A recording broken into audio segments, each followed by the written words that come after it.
What's good, everybody? It's Sebastian here, and today I'm going to do a recap over the Apple event today, in which Apple unveiled the new Apple Watch SE, the Apple Watch Series 8, and the Apple Watch Ultra, which was the rumored Apple Watch Pro. We'll also talk about the iPhone 14 series, and we'll also briefly go over the second gen AirPods Pro at the end. Then I'll give you my personal thoughts on it, which devices I think are right for me, and then which devices may be right for you. So we're going to get into all that today. Without further ado, let's go. Starting with the Apple Watch Ultra. So let's click on learn more and see what this is about, because they unveiled a lot when it comes to the Ultra. So it says here, meet the most rugged and capable Apple Watch ever with a robust titanium case, precision dual frequency GPS, up to 36 hours of battery life, which is double over the Apple Watch Series 8 and SE, the freedom of cellular, and 3 specialized bands made for athletes and adventurers of all kinds. So pioneering engineering. Looks tough because it is. Blah, blah, blah. Got the digital crown. It got a 49 millimeter titanium case. Water resistance of up to 100 meters. So perhaps for the people that are swimming deep underwater, the athletes that do that, although that isn't most people, for those people that do that, there you go. Tested to MIL STD 810H3. Not sure what that means.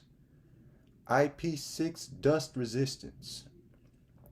Alright, what else we got here? So the biggest in brass Apple Watch display ever, 2000 nits at its peak brightness. Alright. The new action button gives you quick physical control over a variety of functions. It's customizable and can do things like control a workout, mark a compass, waypoint, or begin a dive. Just like you, it's full of potential. Interesting. Everything in its place, the GPS antenna, dual speakers, pretty standard. Action button, then it's a siren. Can help be heard up to 600 feet or 180 meters away. Interesting.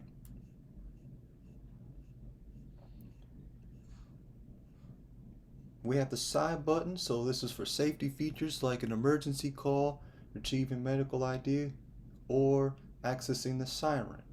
Then we have the microphone array. The digital crown, a larger diameter and coarser groove makes it easier to use. Depth gauge provides real-time measurement of underwater depth down to 40 meters, along with water temperature readings.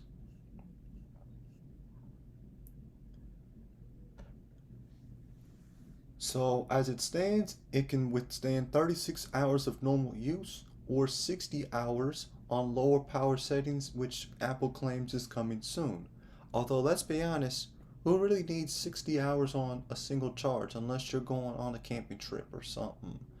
Or hiking for a couple days, I guess for those people. But for the majority, you don't really need all that. That's a good 2.5 days. Hike, run, dive, there's a band for that.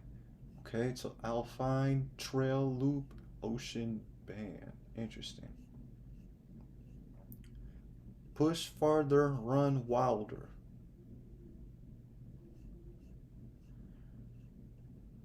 Heart rate zones, running form, track detention, or detection, not detention. What am I doing? GPS that's truly trailblazing. GPS performance is critical for athletes who want the most precise metrics, whether they're training in urban streets or out in the wild. Apple Watch Ultra features a new precision dual frequency GPS system that provides amazing accuracy in the most difficult locations. Then you can click here for more details. Above and beyond, so on and so forth. The compass reimagined. An accurate compass is as crucial for navigating the wild as a solid pair of boots. The redesigned Compass app delivers all new views and functionality, so on and so forth. Action button, make your mark, find your way. So negative 20 degrees Celsius, that's pretty impressive. And up to 55 degrees Celsius. So a pretty wide range of temperatures. So for those of us in California, not going to be an issue. Groundbreaking even in the sea.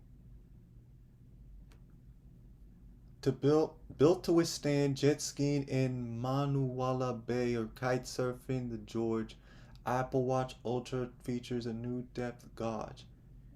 It also delivers to data and functionality required by scuba and free divers for descents down to 40 meters. EN 13319 certified, internationally recognized standard for diving accessories.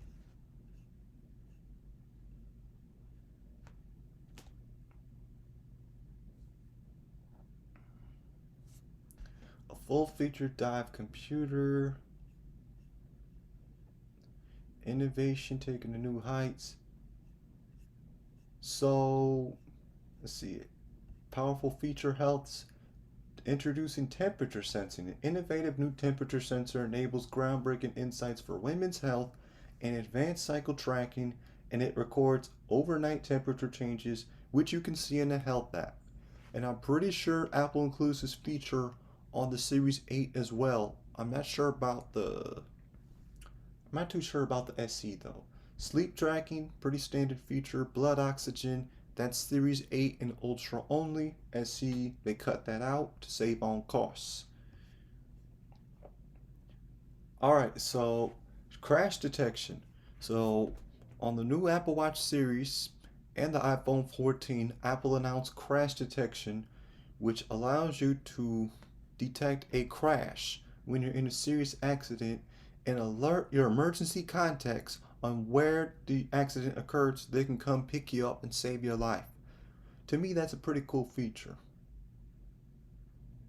Fall detection, whether you're at home or out adventuring, if a fall is detected and you're unresponsive, a call to emergency services will be placed automatically. It's pretty cool. And then emergency SOS, press and hold the side button to quickly contact emergency services and provide them with your location. For a period of time, your emergency contacts will get updates when your location changes. That's also going to be on the iPhone 14. More on that later. Stay connected with cellular. These are pretty standard features we've seen in the past.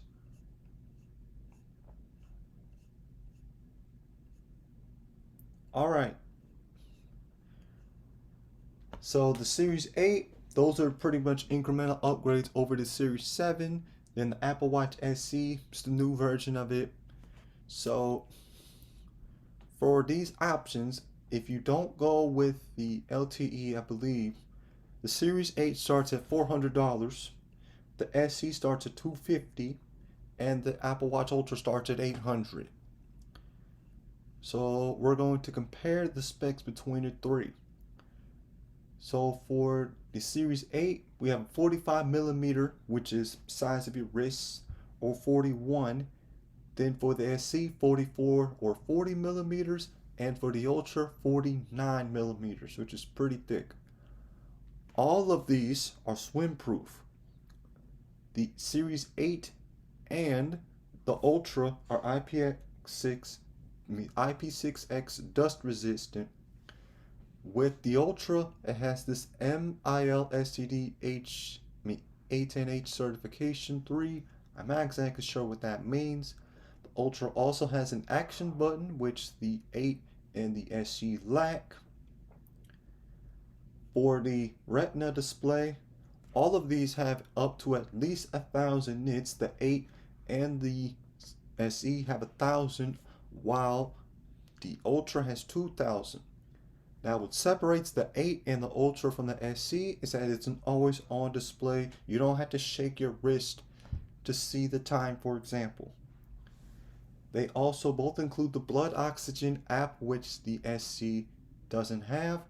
And they also have the ECG app, which again, the SE lacks to save on costs.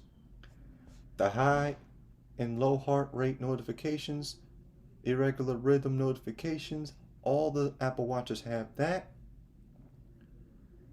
As for the cycle tracking, all of them include this, but what separates the 8 and the Ultra is the temperature sensing for women, along with the retrospective ovulation estimates, again for women. For the SOS, all of them include SOS, international emergency calling, fall detection, crash detection, as I mentioned earlier. And what separates the Ultra is the 86 decibel siren to attract attention. These are all cellular available as you expect. So those are the specs for all of the Apple Watches. So again, the Series 8 starts at $399, the SE starts at $249, and the Ultra starts at $800. In my opinion, if you're just looking for the best bang for your buck, the SE has just enough features to get the job done, and if it were me and I was looking for one of these Apple Watches, I probably would go for the SE because for me personally, I don't really need the always on display like that, although it'd be nice. Blood oxygen app, I mean, I'm pretty healthy, so I don't need that too much. The cycle tracking, I don't need that. So for me personally, I would probably go with the Apple Watch SE if I were to pick between the three. However, if I find that the always on retina display on the Series 8 is worth it, if I believe it's worth it, then I may opt for that instead. But for an extra $150, to me, it's a bit of a hard sell.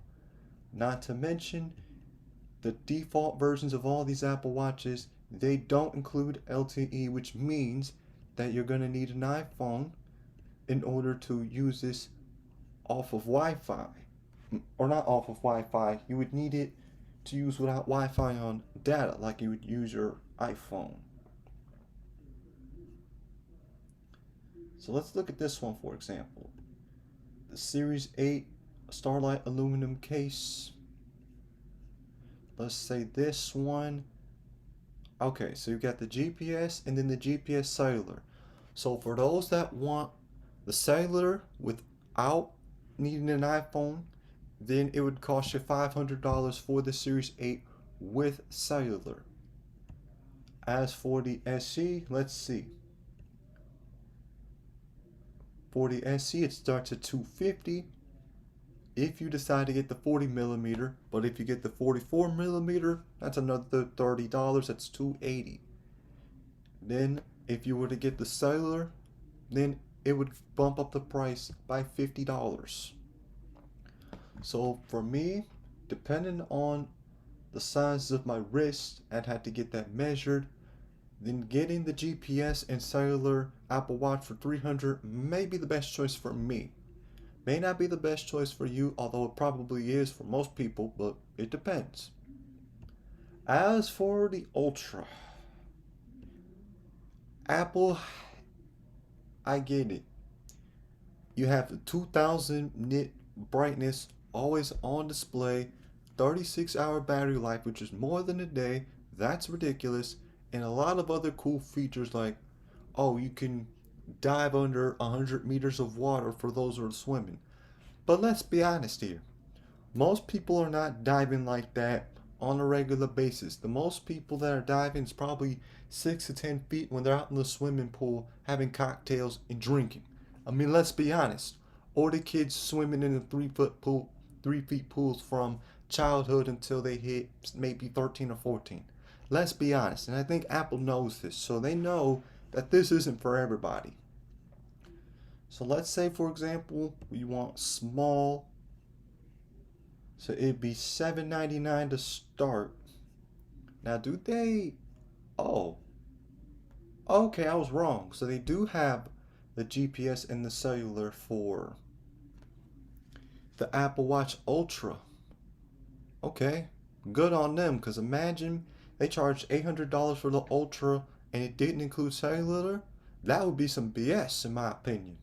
But it's a good thing that they include that, but still, despite all of its amazing features, They're asking a bit much at $800 in my opinion for the majority of people, including myself. So that's it for the Apple Watch comparisons.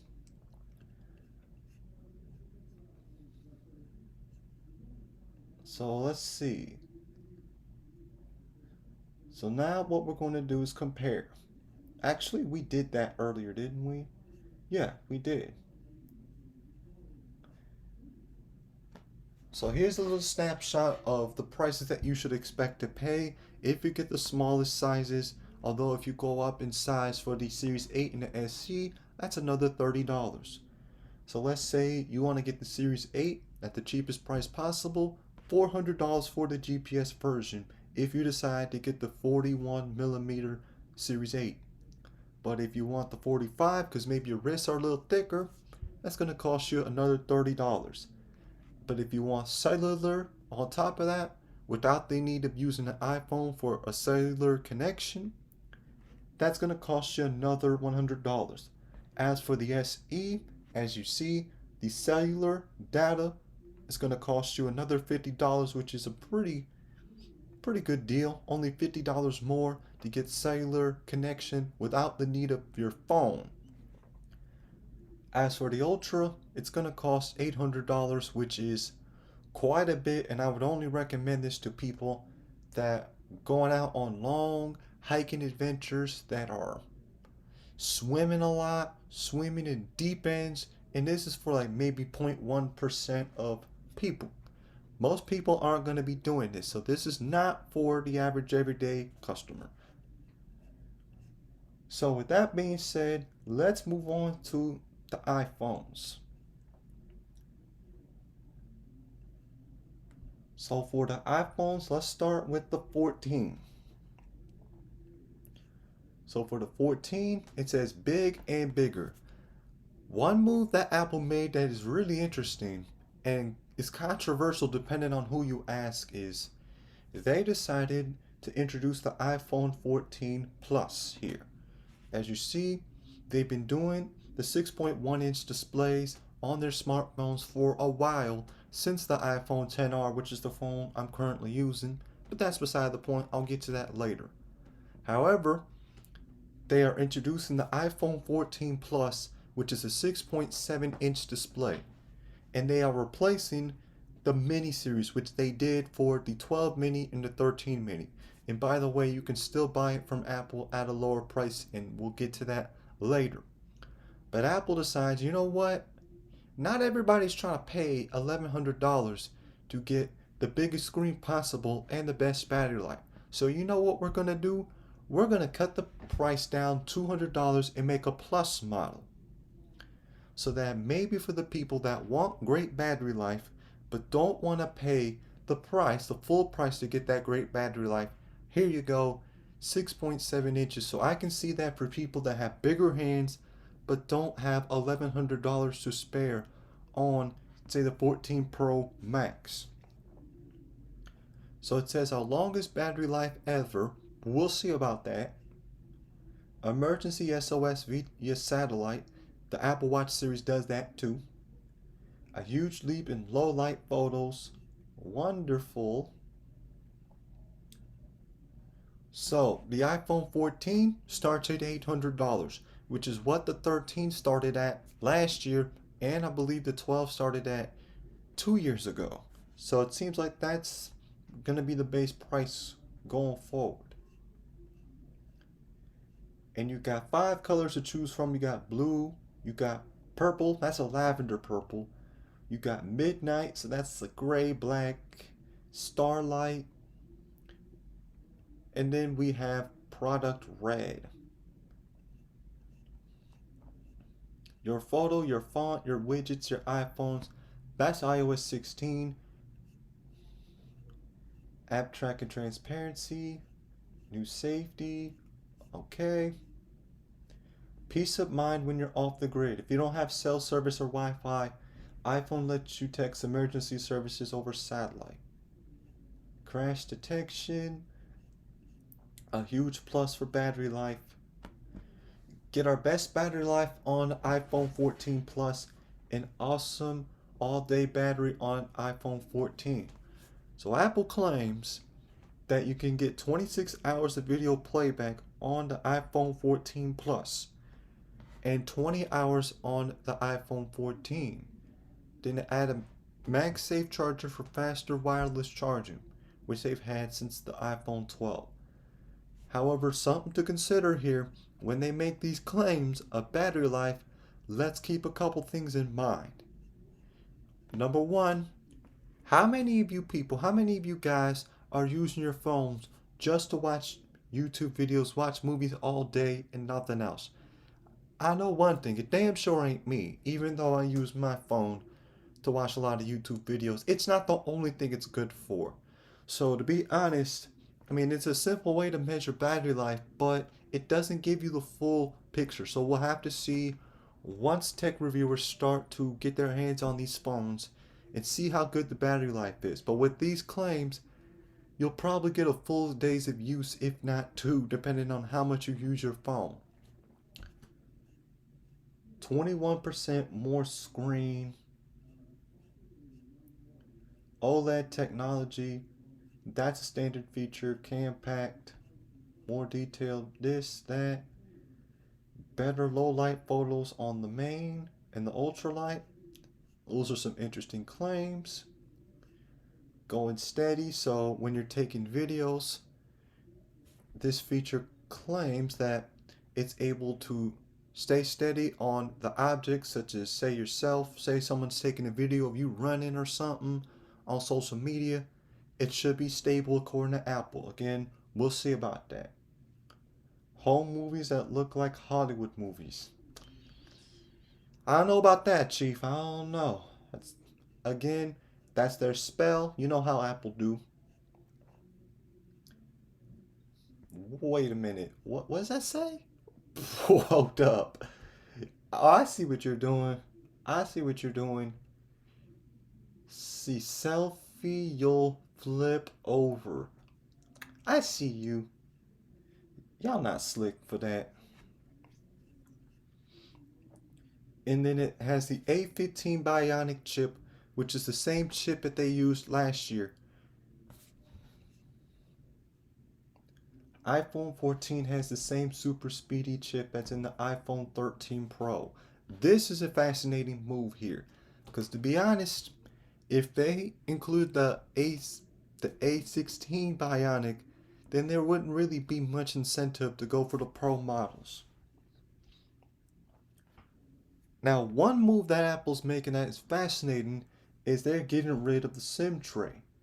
eSIM makes things simple. You can activate your new iPhone or add carriers digitally, so you're calling and texting in no time. And unlike a physical card, eSIM can't be removed if your iPhone is lost or stolen.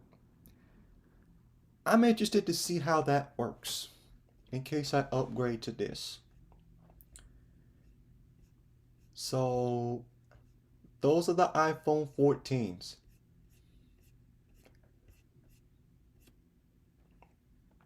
So now we're going to view the prices on these. And then after that, we are going to go over the Pro models. So the iPhone 14 starts at $800. The 14 Plus starts at $900. So let's say you want the 14. You can choose whatever color. Honestly, if it were me, I'd probably go with the midnight. Even though I like purple, I'm not a big fan of that lavender purple. I prefer a darker purple because, my favorite football team is the Ravens. That's just me. As for the storage options for the 14, here are your options. 128 gigs for $800. That's pretty reasonable. 256 gigs for $900. Honestly, that's a pretty good deal because you're getting 256 gigs of storage for $900 on a pretty powerful smartphone. To me, that's a pretty good deal. Then, if you want the full 512 gigs, that's going to cost you $1,100. I would assume for the 14 Plus that you would see increases in $100 increments because the Plus is going to add $100 to the price tag. And the only differences between the two are the screen size and the battery life. But in terms of all the core features, they are shared. Next, we're going to look at the Pro models. And there's one feature on the Pro models that is really fascinating to me that they showed off during their keynote. So let's take a look.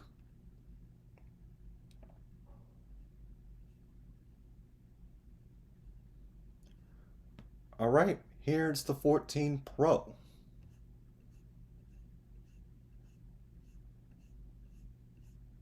Okay, hold up. Deep purple, gold, silver, space black. Now, for me personally, being a Ravens fan, this color speaks to me. I'm thinking, that's a pretty good looking color. I mean, it's not exactly Ravens purple, but it's dark purple, deep purple, and you know how much I mess with purple, right? That's just me.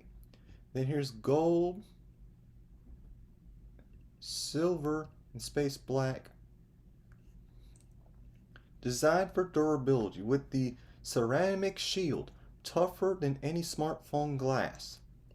We'll see about that. Water resistance, surgical grade stainless steel, 6.1 inch and 6.7 inch display sizes, all in 4 Pro colors. Meet the new face of the iPhone. So this is the feature that makes the Pro stand out from the regular 14s. Introducing Dynamic Island, a truly Apple innovation that's hardware and software and something in between. It bubbles up music, sports scores, FaceTime, and so much more, all without taking you away from what you're doing. See more of what Dynamic Island can do and how we brought it into life. Alright, so what we're going to do is play this little clip. So we got the lock screen, music, silent ring, airdrop, flight, AirPods, lift, charging, and so on and so forth.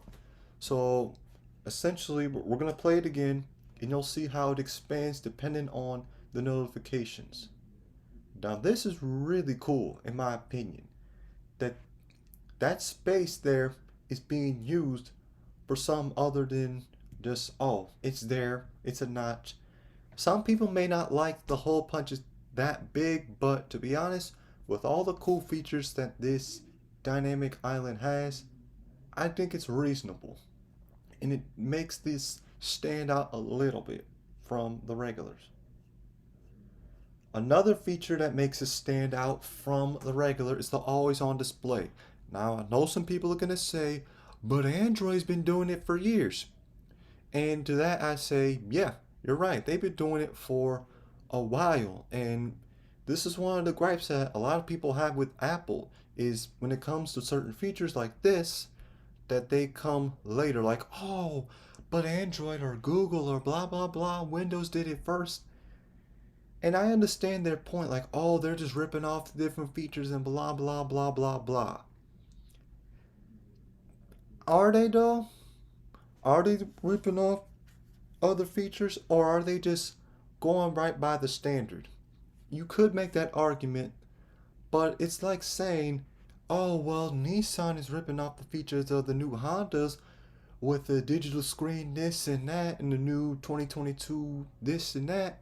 So, yeah, that's my opinion on it. You know, some of you all may disagree, but that's what I see. That's my opinion. Now your lock screen is always glanceable, so you don't have to tap it to stay in the know. When iPhone is turned face down or in your pocket, it goes dark to save battery life. That's a good thing.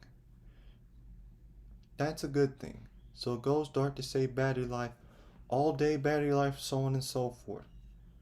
Your photo, your font, your widgets, your iPhone, just like the other ones. A display that's up to 2 times brighter in the sun. So Apple claims, just like the Apple Watch Series Ultra, that the iPhone Pro lineup, the 14 Pro and Pro Max, goes up to 2000 nits of brightness. With the Super Retina XDR display, it's like nothing else. New safety features, emergency SOS, peace of mind, crash detections, Another feature that they claims is a massive upgrade is the camera. So they're saying that the camera gets massively more pro. Introducing the all-new 48 megapixel main camera with an advanced quad pixel sensor. Up to 4 times the resolution. So in the past, Apple has had 12 megapixel cameras. So here, they're bumping it up to 4 times. On paper, of course.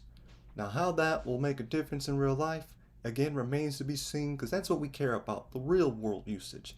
Not just a whole bunch of numbers and claims.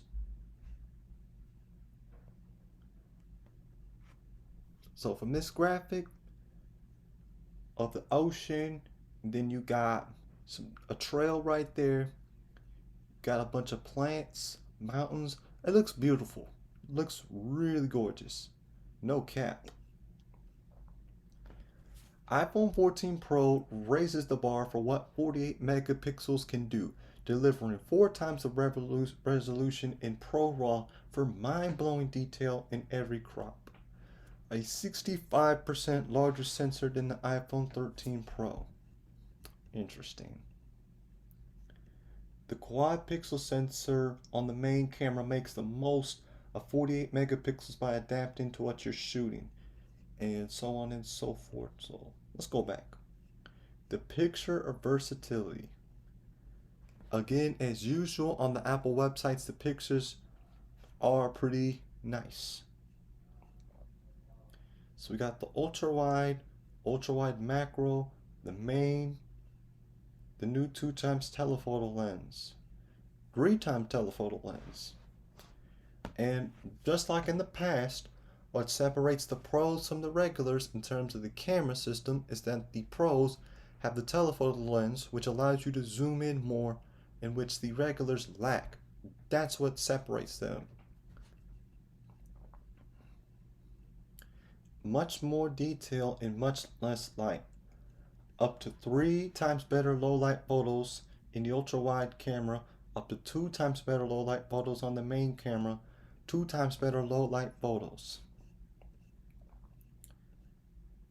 24 breathtaking frames per second. Cinematic mode now shoots 4K HDR 24 FPS. The film industry standard. Have your people call our people. Interesting. Now you can seamlessly edit with other pro footage in 4K at 24 or 30 FPS. You can even edit the depth effect after capture. Highest quality video on a smartphone. Shaky action shot, fix it in pre. Whether you're filming from an off-road SUV or running alongside your subject, try action mode for smooth handheld videos, no gimbal required.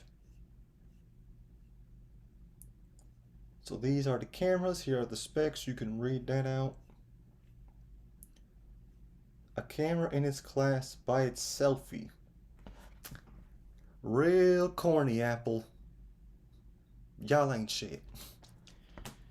Snap your sharpest, most colorful close-ups and group shots thanks to a new true depth front camera with autofocus and a larger aperture. Up to 2 times better low light photos. So, and here's the chip that is powering the pros. The A16, the mastermind behind it all. Say hello to the A16 Bionic, the ultimate smartphone chip.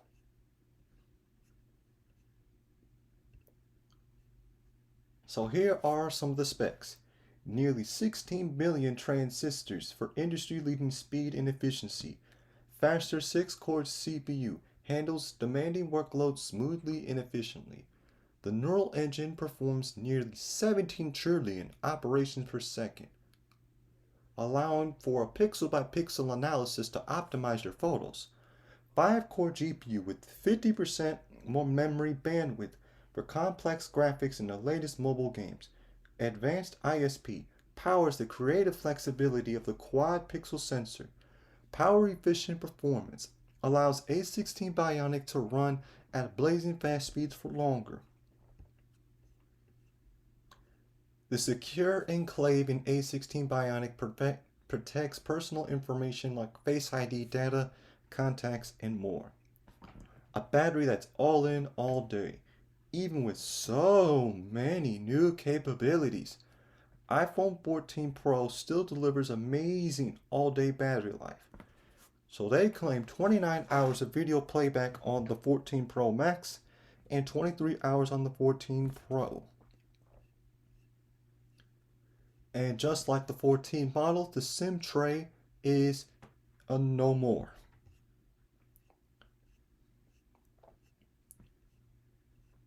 So the biggest question mark that y'all have is how much for it? So we're about to find out.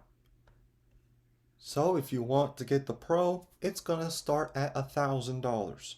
As for the Pro Max, $1,100. Pretty standard prices for Pro models if you've been keeping up over the last few years. So let's go deep purple. So let's say you want the 14 Pro. You can start out at 128 gigabytes for $1,000 or go up to the 256 gig version for $1,100, so another $100. As for the 512, that's a $200 increase to $1,300. Then for 1 terabyte, it's gonna go up to $1,500. So from 128 to 256, as the storage doubles, the price goes up by $100. As the storage doubles again, the price goes up $200, and then again another $200.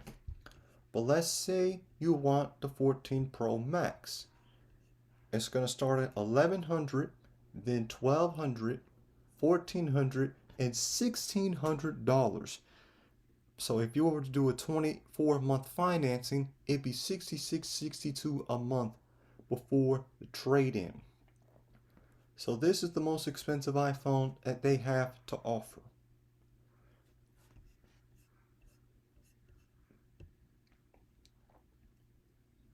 So for some of you, you may be looking at these Pro models thinking, wow, that dynamic island, that seems really cool and the camera seems amazing, but damn, that price is a bit much. And to that I say, I feel you on that. I'm right there with you. So now what we're going to do is compare. So let's say you're looking at the iPhone 14 series and you say, okay, 128 is good enough for me. If 128 gigabytes is good enough for you, then the 14 Plus starts at $900, the 14 Pro starts at $1,000, and the 14 Pro Max starts at $1,100. But what about the 14? The 14 starts at $800. So if you go up from the 14 to the 14 Plus, that's a $100 increase. But let's say you're comparing the 14 to the 14 Pro, that's a $200 difference. Then the 14 Plus and the 14 Pro Max, that is a $200 difference at the base of 128 gigabytes. In terms of storage, the Pro models have 1 terabyte of storage available, while the 14 and 14 Plus only go up to 512. But for most people, that's still more than enough. And for me personally, I have an iPhone XR that has 64 gigabytes and I've used this phone for 3 years. And I'm almost out of storage. So for me, 128, personally, I think that'd be the storage that I would choose if I were to go for, say, a 2-year phone, a phone that I'd see myself using for 2 years before upgrading again. But for me personally, if I want to use a phone for, let's say, 3 years or more, I would go with 256 gigabytes. And then say for 5 to 7, I'd go 512. But let's say, oh, I want just one phone to use for the next 10 years, then 1 terabyte would make sense for me. But I would have to pay a pretty penny if I want that much storage. However, one drawback that all these phones have is the port. And it's Lightning still. And To that I say, Apple, listen. Y'all have had USB-C on your MacBooks since 2015 and on all of your models since I think 2018 or 2019. It's a standard feature, and you even brought back MagSafe on your MacBook lineup, right? And on iPads, they started off with USB-C on the iPad Pros back in 2018. Then they started to include them on the iPad Air 4 and 5, I believe, and then the iPad Air Mini. So most iPads that Apple sells these days use USB-C. But for some reason, on all their iPhone models, they still use Lightning. And at this point, it's like, Apple, what's holding you back? Y'all are $1 trillion company. I'm pretty sure if you can afford to put Type-C ports on your iPads and MacBooks, then surely you can put USB-C on your iPhones. You know what I mean? That wouldn't hurt. So that we can have one cable to charge your MacBook, your iPad, and your iPhone. But no, they still use Lightning for some reason, which in my opinion makes no sense.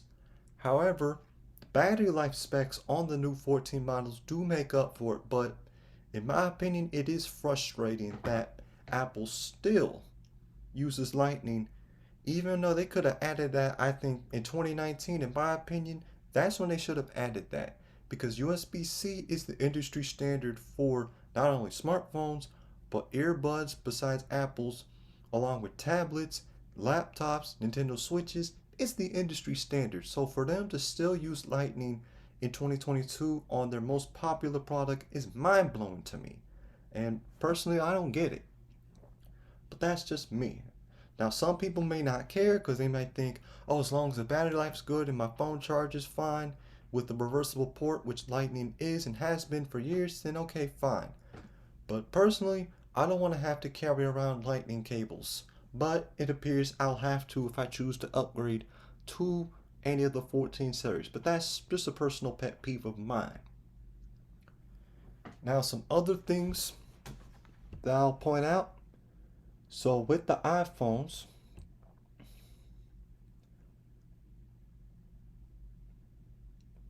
they still sell the iPhone 12 lineups from 2 years ago, and that's the mini and the regular, and the iPhone 13 lineup from last year. And they still sell the SE from earlier this year at $430. So for me, I have the 10R with 64 gigabytes and I've had it for 3 years. So if we were to compare, personally for me, the things I care about most are battery life, storage, performance, software updates. Now, software updates aren't an issue because I've had my 10R for 3 years and it still gets updates to this day. So if I were to upgrade to these newer phones, I wouldn't be getting some brand new software that I can't get on the 10R. But I would get support for longer since my 10R came out 4 years ago. So for me, let's say I want the 14. Alright, that's $800. Now let's say I want the 12. Let's say the iPhone 12, I fancy that. And then the 13. So the iPhone 12 starts at $600, the 13 starts at $700, and the 14 starts at $800. I wouldn't be surprised that if you looked on Craigslist or Flea Market or OfferUp that you can find these iPhones for cheaper. So I'm pretty sure that these aren't the best deals on the iPhone 12 and 13 that you can get. I mean, if you get them directly from Apple, then yeah.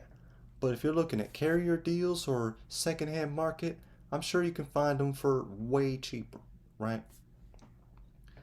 So for me, these three phones are intriguing. Trying to choose between these three. And if I want the smaller notch, I would choose between the 13 or the 14 while still keeping the same 6.1-inch display and a slightly smaller body because the 10R is a little bit bulky. You know what I mean? Although if I want the cheapest price possible, then I would get the iPhone 12 for $600. But with the exact same notch, again, I would gain an extra ultra wide camera and better battery life. But for me, if I were to get the 12, it would be for a 2 year. I would look at it as a 2 year rental, like a 2 year phone that I get for a reasonable price.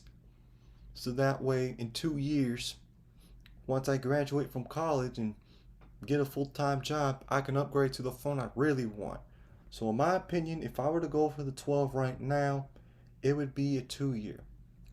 But the only issue is I would have only 64 gigabytes. And for me, that's a deal breaker because my current 10R has only 64 gigs of storage and it's almost full. So for me, that's a deal breaker. So let's say I want a 2 year phone, okay, that would be $650, which if you compare that to the 13, right? Let's say I want excuse me, what am I saying? Let's say I want the 13, right? I want the 13. Let's say I pick midnight. For $699, I get the same storage. So I don't know. If I want 128 gigabytes for $50 more, I could just get the 13 over the 12. So when I look at it from that perspective, with storage being one of my main concerns, for me the iPhone 12 would be a hard sell. And then the mini series, again, those phones are a little bit too small for my liking, and the battery life isn't the greatest. So for me, the minis, they're not for me. Battery life isn't good enough for me. The screen size is too small. So for me personally, I'm sure I could use it because I use the 6S, but I want some in the 6.1 inch range. So for the iPhone 12, honestly, not worth it for me. Because at $600, I'd only get 64 gigs of storage, which is no better than what I have on the 10R Axis right now. So for me, that's a deal breaker.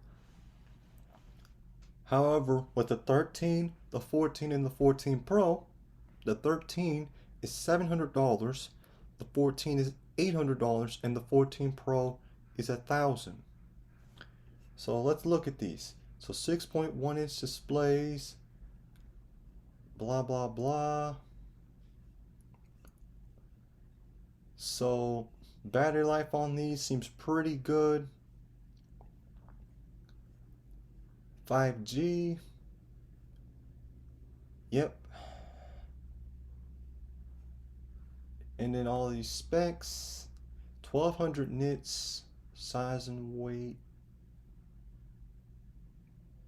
Okay.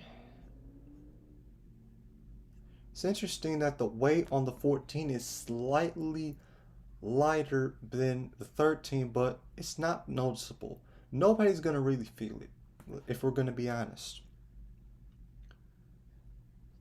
Let's see, splash resistance is the same across the board, which is good. The 13 and the 14 share the same chips. All right, video recording. Cinematic modes at 1080p, 30 frames per second.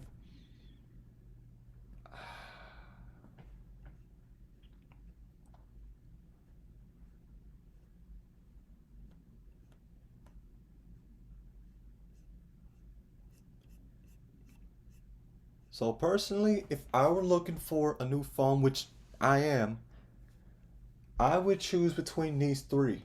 I would choose between the 13, the 14, and the 14 Pro. But to be honest with y'all, if I wanted to choose one of these three phones as a long-term phone, say for 5 years, then 128 gigabytes would not do it for me. If I just want, say, a 2 year phone, then it would make sense for me to pick either the 13 or the 14 and then decide if the extra features on the 14 are worth the extra $100, which in my opinion, for how I use my phone, I don't think it's worth it for me. So to be honest, I would choose between the 13 and the 14 Pro. Because the 14, I don't know. For another $100, at least for me, I don't think there's enough features on here that justify the extra $100 I'd have to pay to choose that over the 13. Not to mention, as I said earlier, if I'm able to find good deals on, say, Verizon, which is the carrier that I use, then, you know, I'd be able to get it for way cheaper. So that's something I'm going to have to decide. But for me personally, if I want, say, a 2-year phone, a phone to use for 2 years, I would probably just settle on the iPhone 12 128 gig, use that for 2 years, and then upgrade accordingly to the phone I really want in a couple of years. And that would assume that they switch to USB-C in 2 years, which at this point, I'm not sure if Apple's ever going to do that, and we just may have to live with it and stop crying. But, that's not going to happen because, customers are petty, including me, so, hey. So those are my thoughts on the new iPhone series. As for the AirPods,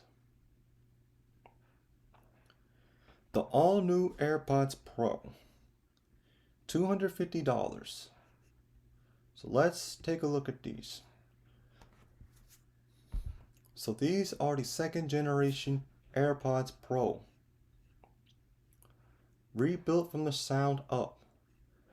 AirPods Pro have been re-engineered for even richer audio experiences. Next level, okay, hold up. Next level ANC and adaptive transparency reduce more external noise. Spatial audio takes immersion to a remarkably personal level. Touch control now lets you adjust volume in a swipe, and a leap in power delivers 6 hours of battery life on a single charge, which for a pair of earbuds that small, that's pretty good. Audio performance, H2, more immersive by every measure. The new Apple-designed H2 chip is the force behind AirPods Pro and its advanced audio performance. It works in concert with a custom-built driver and amplifier to deliver crisp, clear high notes and deep, rich bass in stunning definition, so every sound is more vivid than ever. Alright. H2 chip, blah blah blah. And it seems like from the current AirPods Pro, the ones that I use, the H2 chip would be the main difference. And they claim that there's up to 2 times more active noise cancellation compared to the current gen AirPods Pro. Again, pretty bold claims. We'll see how good it really is. For me personally, I don't really need that. But for some, that may be the deciding factor. Now, something else that they include with the new AirPods Pro is the extra small silicone tips. With the current AirPods Pro that they've been selling for 3 years, they've included a small, medium, and large.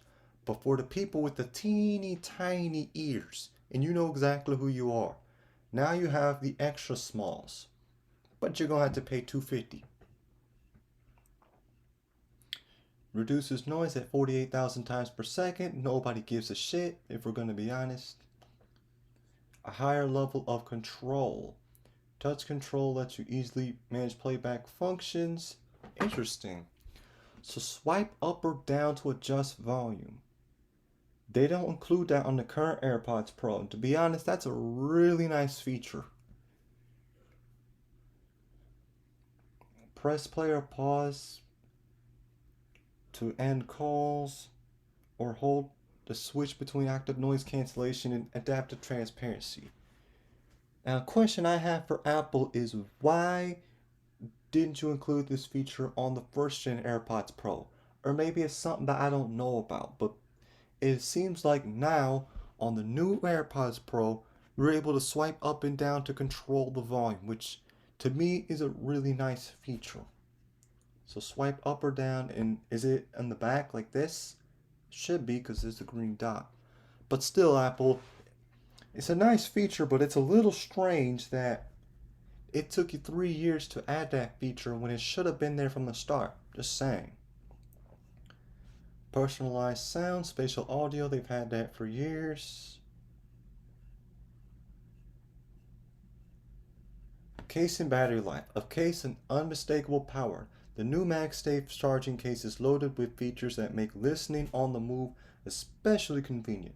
An updated design offers more ways to keep track of the case, and extended battery life lets you listen, watch, and talk longer between charges. You won't find a more capable case. Up to 6 hours of listening time with active noise cancellation enabled. Pretty good. Up to 30 hours using the case. So let's say 6 hours and then they die. Then you put them in the case, charge them up 6 hours again and again and again until the case runs dead. You can recharge with the MagSafe charging case with an Apple Watch or a MagSafe charger. Or you can just use a lightning connector or a wireless charger. So there's multiple ways to charge the AirPods. A new U1 chip enables Find My position finding for your case so you can exactly locate it in case you lose your AirPods Pro. And something new with this case is a lanyard loop allows you to attach the case to a backpack or a handbag so immersive sound is always within reach. Now, something that I'm curious about is this case gonna work for those of us that have first gen AirPods Pro like myself? I wonder if we can buy a case that allows us to do that. I'm curious about that. Probably not, but again, remains to be seen.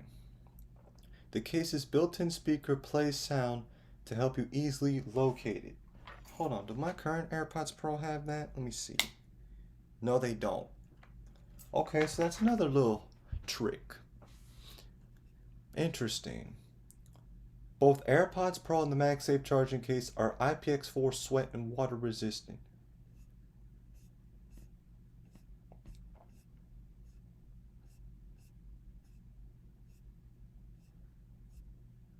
So there you go. So we got the AirPods 2nd gen for $130. You can find it cheaper elsewhere. AirPods 3rd generation, $170. AirPods Pro for $250. Then the AirPods Max for $550, which is too goddamn high of a price. So that's it for the AirPods Pro.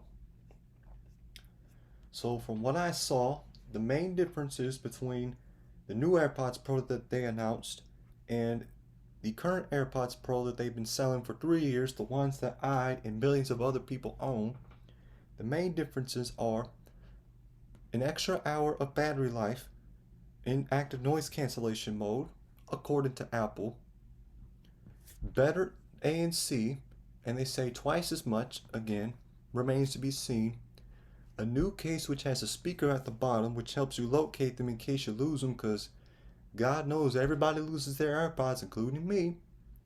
And then it has a lanyard hook which allows you to hook a keychain onto a backpack so that you don't have to buy a separate case for that, which is really interesting. So those are the main differences between the AirPods Pro 2nd gen and the 1st gen. And it's going to be $250.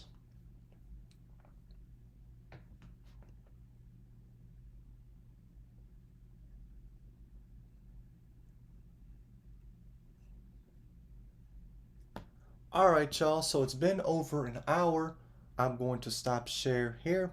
So that's it for a summary over the iPhone 14 lineup, the new Apple Watches, and the new AirPods Pro. I hope y'all enjoyed this Zoom. It's an hour long, so in case you're in the car listening to this or watching this on YouTube or wherever, here you go. These are my thoughts, and there's other tech YouTubers. Well, I'm not a tech YouTuber myself, but there are tech YouTubers that can do this in a much shorter time span, but I'm just giving you real world perspective from my point of view. So that's it. I'm going to take off and I'll see y'all later. Peace.